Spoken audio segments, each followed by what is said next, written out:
Alors, peut-être en 10 secondes, on parle de la musique ivoirienne et on fait plus un focus sur Alpha Blondy et la galaxie. Pourquoi Alpha Blondy? Qu'est-ce qu'il représente pour la musique ivoirienne? Oui, parce qu'il est l'alpha autour duquel se met toute la galaxie reggae. D'accord. Non seulement en Côte d'Ivoire, mais aussi ailleurs. D'accord. Il est l'alpha, il sera le B, le commencement, la fin.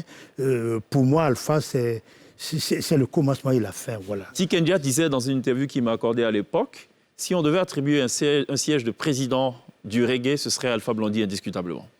Indiscutablement, c'est un monsieur inspiré, hautement inspiré.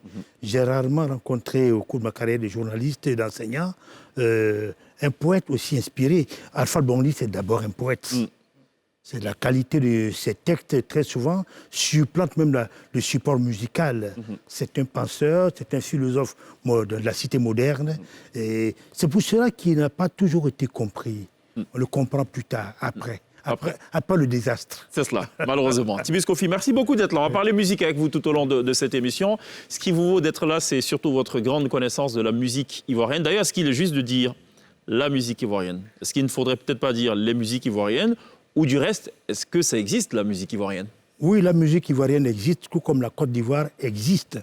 Cette musique est à l'image de la configuration sociologique du pays lui-même. Les pères bâtisseurs de ce pays ont voulu en faire, je crois, une nation arc-en-ciel. La Côte d'Ivoire est une espèce de puzzle ethnique, sociologique. C'est pour cela que j'en ai tellement voulu aux politiciens qui ont tenté par le concept maladroit de nous séparer. Ce pays est fait pour rassembler le maximum d'Africains et pourquoi pas même d'êtres humains sur sa terre.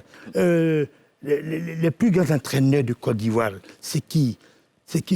Troussier, c'est... Kasperzak, Henri Michel. Ça j'oublie, mais c'est eux. Les grands penseurs, ils ont apporté beaucoup de choses. Les étrangers, ce qu'on appelle les étrangers, ont apporté beaucoup de choses à ce pays. Je pense que le président Houphouët et ses compagnons qui ont créé ce pays... Peut-être une politique, c'était assumé. Ils ont cru en la vocation métisse de la Côte d'Ivoire. Et moi, je suis universaliste, je crois beaucoup au métissage. D'accord. Vous voyez même les mangues greffées, comment elles sont délicieuses. Ah, le mangue greffé, c'est votre préférence. Bon, allez. Vous le savez désormais, si ça vous dit de faire plaisir à Tibius Kofi, offrez-lui en premier des mangues greffées. En second, des mangues greffées, et vers la fin, en dessert, des mangues greffées.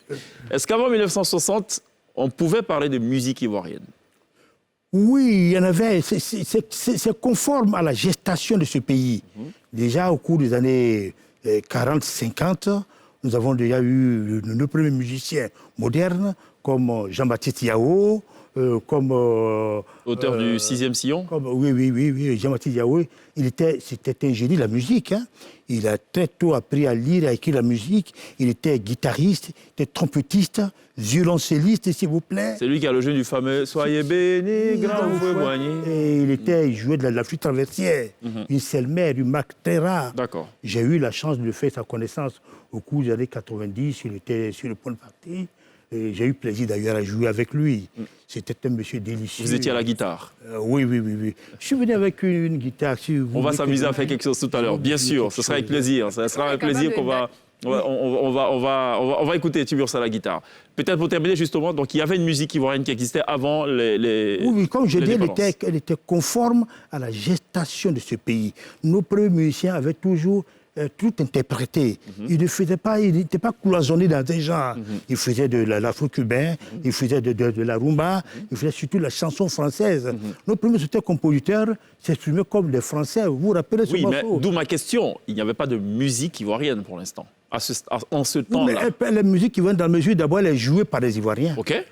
Elle est déjà ivoirienne parce qu'elle est jouée par des Ivoiriens. Okay. Maintenant que le support linguistique soit la langue française, ça ne dénature en rien cette musique.